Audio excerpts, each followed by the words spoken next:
Welcome to the Mindset Advantage podcast with Dr. Tricia Cardner and Elliot Rowe. This is episode 3, and today we'll be talking to Jonathan Little about how he works on mindset and what he's done over his 12-year poker career. So Tricia, what do you have for us today? Well, Elliot, I have some interesting psychology news people can use. And specifically, I want to talk just real briefly about a study came out where they looked at jobs that had the highest and lowest rates of depression. Now, they had people say, okay, what is your job? And then they correlated it with levels of depression. And granted, there were, as far as I know, no poker players in the list. But I think what they found will apply to poker players, because they found that people who work jobs where they either had frequent or difficult interactions with the public or clients, had high levels of stress, and low levels of physical activity were more likely to experience episodes of depression. And I thought, poker players definitely have stressful situations, low activity, and deal with difficult people from time to time. Yeah, certainly you meet a few of them at the tables, don't you? Exactly. So I surely want our listeners just to be aware that if they're not getting enough activity, if they are experiencing a lot of stress, those things, it can contribute to chronic low mood. So hopefully some of the things that, we talk about in our podcast, because I know we give a lot of tips, would help people, players in particular, maybe not experience so many detrimental effects. So guys, think about that. Make sure you get your exercise in. Keep you smiling. So let's give Jonathan a call. So Jonathan, thank you for coming on the show. Tell us a bit about yourself. Well, I'm a professional poker player. I've been doing that for the last 12 years now. And I was the World Poker Tour Player of the Year a while back. And currently, I spend most of my time traveling to the higher stakes poker tournaments, mostly European Poker Tour events and World Poker Tour events. And on the side, I write poker books, and I've been doing that for the last few years as well. I write poker books and also coach a lot of players and run webinars, and generally try to spread poker education to people who have a desire to learn. Great. I want to ask you this question. The other day, I was watching a Twitch interview with Mr. Ed Miller, and somebody in the chat asked him, who is going to write more books, you or Jonathan Little? So he answered. Now I want to give you a chance to answer. That's funny. I don't really know what the answer to that is. I generally write a book whenever I see something that is worth bringing to people's attention. And for that reason, I don't really have many plans to write future books. So I would have to guess him, because he seems to put out stuff on a somewhat regular schedule. I tend to focus most of my poker educational content on webinars, live webinars, where people can get online and ask me questions. I think that's generally a better way to engage people. But at the same time, I try to put out content in various formats, because some people like to read, some people like to watch, some people like to play. And I want to make it as easy as possible for people to learn. So I don't know. I don't have any plans to write any future books after the current projects I'm working on, but you never know. Well, the answer, just for everybody who's curious, Ed Miller said you were going to write more books, and now you just said he was going to write more books. So we'll just have to wait and see. Yeah, maybe he's done as well. Who knows? And obviously, sort of our focus is on the mindset side of things. How have you seen the importance of mindset change in poker over the years? Well, as the general skill level gets better in terms of people playing technically sound poker, you have to look for edges elsewhere if they exist. And the mindset area of poker in general is one where a lot of people lack. I mean, even at the highest stakes games, it's not uncommon to see people out partying the night before a major tournament or something like that, or constantly playing on their phone during a major tournament, not paying attention to the action at the table. So I definitely think that is an area where you still can gain a fairly large edge over your opponents. For listeners who are not aware of it, Jonathan Little was actually my co-author on Positive Poker. And the reason that I wanted to write with you, Jonathan, is because I feel like you have one of the most mentally balanced games and personalities that I personally have seen. How has your mental game, would you say, evolved over all these years that you've been playing, and how have you gotten it to where it is today? Well, when I first started, I was just like everyone else. I was basically an idiot. I mean, I would get upset when I got unlucky. I would get upset when my opponents played poorly and it cost me money. And I was not mentally sound. And so I eventually over time learned, hey, you don't want to make fun of the bad players because the bad players give you money. And I also eventually learned it's okay to get unlucky. If you're getting unlucky, that's actually a good thing. It means you're not really doing anything too wrong. As I got better, I just realized that a lot of the things that people get aggravated and annoyed at are things that you should not be too concerned with. And once you learn to not be too concerned with those, you can start playing better poker. And I mean, I remember watching your Twitch from the PCA, and I can't remember how many tables you were playing, but you were just playing, you're absolutely calm no matter what happened.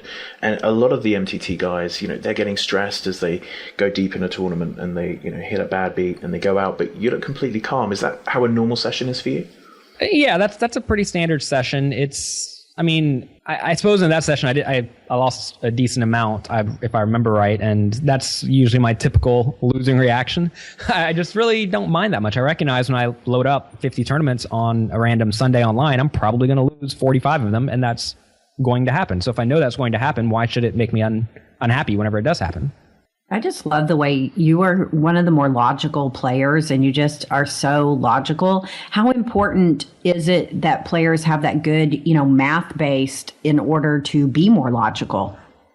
Well, I think that if you think ahead and realize what is going to happen, most likely, once you accept that and realize that and you accept that you can't do anything about that, it'll help you understand that, I'm going to play a bunch of tournaments today and I'm going to lose most of them.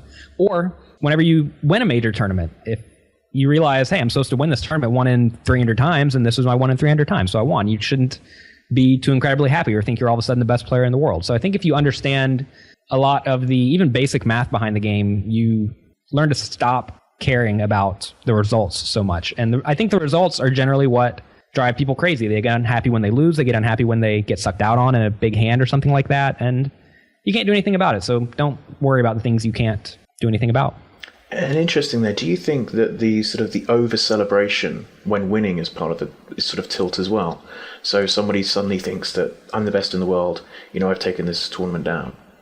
Well, that happens a lot in the middle stakes poker tournaments. You'll often see a guy win a $1,000 buy-in tournament and get maybe $300,000 to his name all of a sudden, and he takes that and starts playing $10,000 tournaments because what else are you supposed to do? And that then they're playing way above their heads against players who are way better than them, and they usually lose all that money back. And then sometimes they run hot and they win, or sometimes they actually are good, but people usually think that their results indicate if they are good at poker or not, at least their short-term results. And it takes a lot of results to actually say with any reasonable confidence what your return on investment is. And also your return on investment at one level of the game is certainly not going to be that at a higher level. So to use your example, the mid-stakes player who, say, took down the 300,000, because I know you are really interested in bankroll. So what would you recommend that that player stay with those levels, or how would they handle that? I would suggest slowly pushing up a little bit. I mean, just because you have a bigger bankroll all of a sudden does not mean you need to start gambling with it, trying to get super rich or anything like that. If you normally play $1,000 tournaments and you've been doing okay in those, maybe start playing 2,500s and 3Ks and 5Ks, or maybe sell action in 10Ks. That way you can at least see if you are decently good enough to survive in those games. So don't take just a huge jump in right off the bat unless you really do not mind losing that money, because I see a lot of players who come out of the mid stakes and they do pretty good there, and then all of a sudden they hop in the high stakes, they refuse to move back down, and then they end up going broke. And you certainly don't want to go broke if you have a decent bankroll. And in terms of the sort of the worst tilt that you've seen on the table, perhaps live or even online, what really stands out to you over that 12-year career of someone really losing it? I mean, it seems like this usually happens when you're playing against marginal players, and I don't know. I don't really know if I see too many people doing anything beyond just losing all their chips in a really dumb manner. I guess a fun example is at a World Series of Poker event, this guy came to my table, maybe in day 2 of a tournament, was something like 6 times average. He was almost certainly the chip leader. And then he sat down, he had aces on the first hand. It lost to something like 9-2 offsuit somehow. And so now he has 5 times average, but he's very unhappy. So then he proceeds to just lose his mind and start raising, re-raising, and he ended up losing down to average, which was still something like 40 big blinds. And then someone raised from early position. He went all in with, I think it was 8-4 suited, which was just absurd. A guy min raises, he shoves 40 big blinds, and the guy called with whatever he had, and he was out. So he went from 6x average to out in about an hour for absolutely no reason. purely because he had aces and I lost. That's dramatic. What about from a personal standpoint? What has been the most tilting moment of your career? I suppose I've had two. One of them wasn't really that bad of tilt. It just looked like bad tilt. I was probably 21 years old. I was playing a bunch of sit and goes at the World Series of Poker online. And we had this glass table. And I bought into something like 16 sit and goes at a time. And then I was out of 12 of them within the first 8 minutes or something like that, which is pretty unlucky. And so I somehow slammed my mouse down on the glass table. And then the glass table shattered all around me. And so I was just sitting in a pool of glass, and this was a house with 8 or 10 other guys. So they were all walking through the kitchen, and to them it was nothing. That's just bound to happen if you have a glass table. And I sat there and finished up my session because I still had 4 tables left, and I ended up breaking even for the session because I ended up winning the other ones. But that was probably a pretty bad one. And then another one, I suppose more recently, I think it was in 2012. I was playing fairly high stakes cash games. I think we were playing 25, 50, 100 at Bellagio. And I guess long story short, I ended up getting it all in with pocket nines versus pocket kings on a Jack 9-4 board or something like that for 30,000 each. So 600 big blind pot. And the board runs out Queen 10. So my opponent made a straight, but he did not realize he made a straight. So I tabled my hand as I was supposed to do because I put in the last bet. And he's trying to muck his hand. And as he says that, his neighbor next to him said, "Oh, you win. Turn your hand up." And he's like, Oh. He's like, "I don't win. I have kings." He has the set. And he's still trying to muck his hand. And then the guy grabs his cards and turns them up. And obviously I lose. So I was pretty furious at that. Probably the most furious I've ever been at the poker table. But I got up and left because I was definitely not thinking soundly. That's quite a tale. Poker's fun sometimes. A lot of the stuff you've been releasing has been around diet, exercise, becoming a true professional. How important do you feel that's been over the last few years in terms of your play?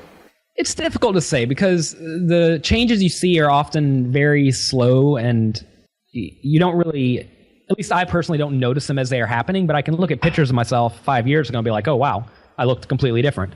So I don't really feel differently on a day-to-day basis, or maybe I do, but I have a relatively bad memory when it comes to remembering what happened 5 years ago.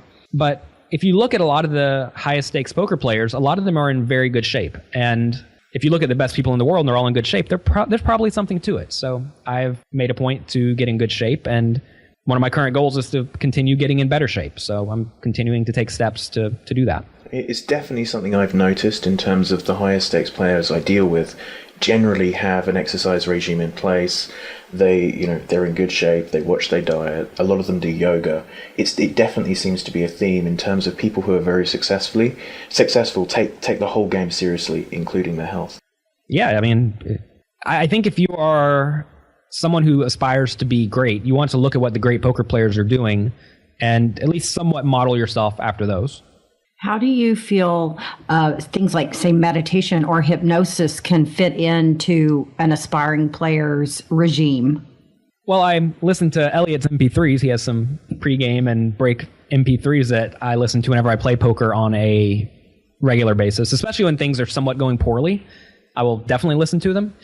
So yeah, I think it's beneficial to really take a step back, realize that life is okay, even though you are doing poorly at the moment, and you just have to sit there and continue playing your best. And I feel like getting out of the exact moment of battle, because you are battling at the poker table, and relaxing and taking it easy is very beneficial. And in terms of life balance, how important do you think sort of rest is between tournaments? Something that's come up, I've been talking to people about schedules for the World Series, and some people will literally book out the whole World Series, say that they're going to play every day with no breaks. How much do you think that's going to be detrimental to their game? I think that varies person to person. I know that for the most part, I try to play as much as reasonably possible whenever I am devoting my time to playing poker. But as an example of this, this was the first year I've ever skipped the LAPC and Bay 101 World Poker Tour events since I've become a professional.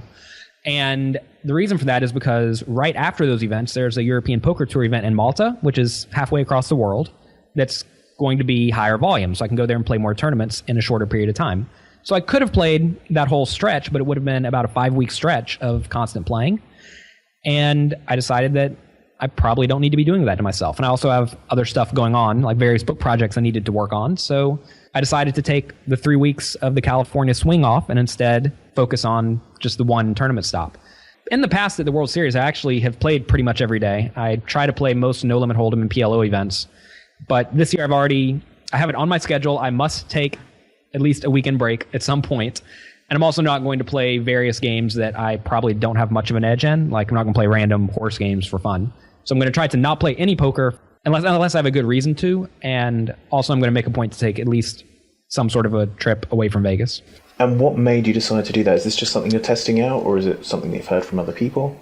I don't know. I mean, I guess I've not had the best results at the World Series. I've probably broken even over my time at the World Series, and that's not necessarily bad or anything. And I recognize I've probably ran poorly, but at the same time, I know at the end of every World Series, I'm usually pretty wiped. And if I feel just completely wiped and worn out, that's probably not good. So I figured I'd try to break it up. And also skipping one or two tournaments, especially if you schedule it right, so you're skipping $1,500 events that you're not going to make too much equity in, it's not really that detrimental. I'm still going to make a point to play all of the events I want to play, like various $5,000 and $10,000 events. Let me ask you this, Jonathan. Many of our listeners are, they're not going to the series for the whole time, but maybe they've got, a couple of events and they're going to go out there. How important is stamina, and maybe how underrated is stamina for, players who are not professional players and they're going to go out and play the World Series? Yeah, so this is a concept that I don't think it really matters too much to the professionals, because all professionals are used to playing 12 hours a day every day. That's just standard. But for amateur players who are not used to that, they definitely need to make sure they're in reasonably good physical shape, or at least be prepared to sit at a table, think soundly for 12 or 14 hours at a time for multiple days in a row. And a good way to perhaps practice that at home, if you cannot play online, is maybe to watch poker training videos for 8 or 10 hours straight. And that may sound like a lot, and it may sound boring, but you have to realize when you're playing poker, live poker, for 8 or 10 or 14 hours per day, it's going to be somewhat monotonous and a little bit boring. So try to do something similar. Try to stay active and alert. And if you cannot practice by playing poker, practice doing something else. And with that, do you notice later in the day that perhaps the recreational players become a lot weaker? Perhaps after hour 8, hour 9. Do you see a change at the table? Yeah, definitely. Especially after dinner breaks, you'll find that a lot of players will go and eat a giant buffet or something like that, and then they will come back to the poker table. They'll be tired and lethargic, and they'll crash. One of my tournament wins, actually, it was a $500 event at Bellagio, probably about 8 or 9 years ago at this point. And it was supposed to be a 2-day event, but for some reason they had to make it into a 1-day event. So about 13 hours into the day, we were at the final table, and I was looking around. Everybody else was wanting to chop, and I realized they were all super tired. So I'm like, I'm not chopping. I'm okay. And so even though I was probably not my absolute best, I was still in a much better mental shape than all my opponents. And that was probably the easiest tournament win I've ever had, because they were just all making obvious errors. They weren't concealing their tells. They were not balancing ranges. And they were just generally playing poorly because they were tired, and they were happy enough with their however many buy-ins they won. They were just happy and they were ready to go home. So yeah, you want to make sure you are very well conditioned so that doesn't happen to you. Can you give us a little bit of insight into what your daily or weekly schedule looks like, just for people who are curious as to how a professional poker player and professional writer puts it all together? So my life is fairly compartmentalized in that I'm either playing live poker, or I'm playing online poker, or I'm at home working on something. And so I suppose a typical live poker day would be I'd wake up probably about 2 hours before the tournament. I'd usually do a little bit of meditation of some sort, which is basically me just sitting there and not thinking about stuff for 10 or 15 minutes. Then I will sometimes work out if I am feeling like I need to. I make a point to try to work out pretty hard at least 4 times per week. And then I'll have a good breakfast at some point. Usually I have vegetables, like blended vegetables for breakfast. That's pretty standard. I have a blender I travel with, and I usually go to the grocery store and buy vegetables. And then I'll play poker all day. And throughout the day, I'll listen to Elliot's MP3s as necessary. And I try to make a point to not think about poker whenever I'm not actually at the poker table. So during my breaks, I don't hang out with people and talk about my hands or anything like that, because I want to relax and enjoy that time away from the table. And then after the tournament, I'll usually go to bed, and that's basically it. And then days at home, I'll usually wake up around 6 a.m. with my fiance. She has to get up and go to work. and I'll make her breakfast every morning and make myself breakfast. And then we'll hang out, watch TV for about 30 minutes. She'll go to work, and then I will get to work. I usually go to the gym early in the day if that is on my schedule for the day. And after that, I will usually sit down until about noon and work on a various project. I don't necessarily keep any sort of schedule, like I need to write books on Monday and make videos on Tuesday. I more so grind out the whole thing as soon as I need to do it. And I usually work on that till about noon, and then I'll have lunch. And lunch varies from day to day. I'm trying to eat mostly vegetables or healthy stuff at this point. So that's currently what I've been doing. And then after that, if I feel like working more, I will. And if I don't, I'll usually watch poker training videos or something like that. I found that whenever I want to be writing and producing content, it usually comes out much better than if I feel like I have to do it. So I always try to do things that I want to do. Excellent. And do you notice a difference between playing in the EPT and playing in the American events? Is there a different style when you're playing with the Europeans, or is it just the game's the game? Well, the game is the game, but the players are different. So the players are usually different in Europe in that they are much more prone to making aggressive plays. And Americans tend to be more prone to waiting for premium hands before putting in a lot of money. I think a lot of the very good players from both Europe and America play the same, or play similarly enough, but it's the amateur players that are very different. In America, for example, if you're playing against a guy who has not bluffed for an hour, he's probably never ever going to bluff you. Whereas in Europe, if you play against a guy who hasn't bluffed for an hour, he could conceivably get absolutely crazy and bluff you at any point. So you have to be more aware of that. Why don't you take a minute, Jonathan, and talk to our listeners about your latest new big project? My latest project is called Excelling at No Limit Hold'em. Both of you guys are involved with it. And basically what it is a book where I allowed 17 other poker authors and also myself. We wrote about things that we were passionate about, things that we thought that would benefit the general poker community. And the way this book generally developed was I was traveling to a lot of these European Poker Tour events, and I realized I was talking to a lot of the best players in the world, and I realized that a lot of amateur players never have that opportunity. So I wanted to try to figure out a way to give amateur players insight into what a wide variety of professionals are thinking, because learning from me is great, but learning from 17 other professionals is also, it just has to be better. So I decided to put all this together, and I've been working on it for about a year now, but it should be coming out during the World Series of Poker this year, and I am very excited about that. If people want to pre-order it, they can go to jonathanlittlepoker.com/pre-order excelling, and they can get that. But I'm thrilled with the project. It has a lot of world-class professionals, world-class poker authors, and I'm really happy with it. Excellent. And do you feel that it's sort of changed your career a lot, becoming a writer, becoming a trainer in that way? Do you feel that it's really switched the direction of your career?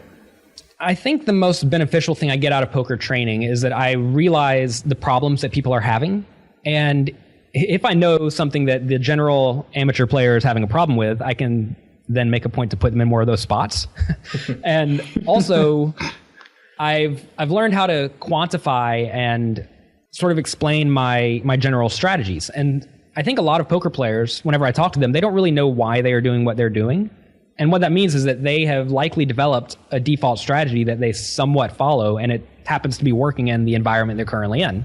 But if the environment changes a lot, maybe they will not be adjusting properly, or they won't know how to go about analyzing their game to make the proper adjustments. So when I first wrote my initial book, Secrets of Professional Tournament Poker, there were a lot of spots in there where I had not really developed a sound strategy. And that forced me to realize, oh, I'm doing this wrong. Or maybe, I don't necessarily know why I'm doing what I'm doing. And I think if you know why you do what you do, you can recognize whenever you need to change that. Whereas if you just do something, you don't necessarily recognize when to change it. So yeah, it's been really beneficial. It's beneficial just to talk to people about poker. And that is what my training content allows me to do. Yeah, a lot of the guys I speak to who coach actually say they find it incredibly useful for their own game. And it really has helped take them to the next level because they're thinking about it so much more. Yeah, if you quantify why you're doing what you're doing, you'll be able to probably do it better. And I feel like you just have to have such a thorough understanding in order to, transmit that to somebody, to communicate it to somebody. Yeah, that's true. I know that when I talk to other people who write books, they often tell me that they spend like a year writing a book. And I know that for most of my books that I've worked on by myself, I usually sit down and write them in about 2 weeks. It just flows right out because I know exactly what I'm talking about. And sometimes I'll get hung up on a spot here or there, but it's not like it takes me a week to figure it out or anything like that. It's more of I need to sit down, do some math, and figure out what's good. And so I feel like I have a reasonably good mastery of the game, and I don't have to do a ton of research when it comes to figuring out how to play because I'm already a professional player, and I've been a professional player for a very long time. And it's good to recognize that you just know what to do in a lot of spots. And also you'll find that once you have like this general mastery of the game, you can spend your time focusing on other things like mindset, for example, that you can still improve on. I feel like mindset's one of those things you can almost always improve on because I don't know if anyone's perfect. I mean, I'm sure some people out there are effectively perfect, but I think everyone has room to improve. I think that's one of the things that stands out is, obviously you don't have a serious tilt issue. You're not one of the players who's screaming and shouting at the tables or when we watch you on Twitch, but you're still putting in the effort to improve your mindset. Where there are other guys out there who, say, well, I don't need to work on my mindset. And I think that's the difference between the professionals who are really moving themselves forward and, the people are saying, I don't understand why I'm not doing so well. Yeah, I mean, really, I'm always questioning if I'm doing things right, whether or not I'm winning or losing. I think a lot of people only worry about that when they are losing. They're like, oh, I'm losing, so I must be doing something wrong. But you can easily be winning and doing a lot wrong. So I've learned that I must constantly work to improve my game. I mean, I know around 2011, 2012, I sort of stopped working on my game, and sure enough, my results were lacking. And for the last 2 or 3 years, I've been making a point to study hard and do the best that I can, and I've had pretty good results since then. And I don't think it's a shock that I've been always working hard for the last few years, and good things have been happening. Yeah, I think people really underestimate A, the mental game, but B, how quickly you can fall behind if you're not constantly working on your game. Yeah, I mean, you have to work hard if you want to be good at anything, and poker is no exception. And what advice would you have for, perhaps someone who's a beginner or an intermediate player? What's the best advice you can give them for improving as a player? Oh, well, there's a lot. I think they probably need to develop a fundamentally sound understanding of the game first before they either play for high stakes or try to learn really advanced concepts or fancy plays. I feel like a lot of amateurs think that poker is about bluffing your opponent every hand or playing really tight and just getting the best hand and getting your money in with that. But neither of those is accurate. So I think that most amateur players who have played some, they probably, if they've not read my books, Secrets to Professional Tournament Poker for Tournaments, or Jonathan Little on Live No Limit Cash Games for cash games, it's probably going to be a very good way to open them up to generally playing fundamentally sound. And actually, at the end of both of those books, I do talk a pretty good amount about mindset, because once you have mastered the fundamentals of the game, you then need to start working on other things. But I definitely think that if you do not know how to play well, while fixing your mindset is beneficial, if you're just really bad at poker, you're going to be really bad at poker whether or not you are in good shape, for example. Yeah, I think it's something that stands out quite a lot to me is when people are saying, I knew I was beaten on the river, but I still called. And, if someone's doing that, they've reached the stage where perhaps their technical game's at one level, but their mental game's at a much lower level. Because it doesn't matter how much more technical training they have at that point. If they're calling when they know they're beaten, it doesn't matter. They're beaten and they're calling. So that's where it's really a true mindset issue holding them back. Yeah, that's definitely true. I mean, if you know you are beat and you are actually correct in your read and your assessment of the situation, but then for some reason your chips go in the pot, you're clearly not doing something right. You're doing the opposite of what you're supposed to be doing.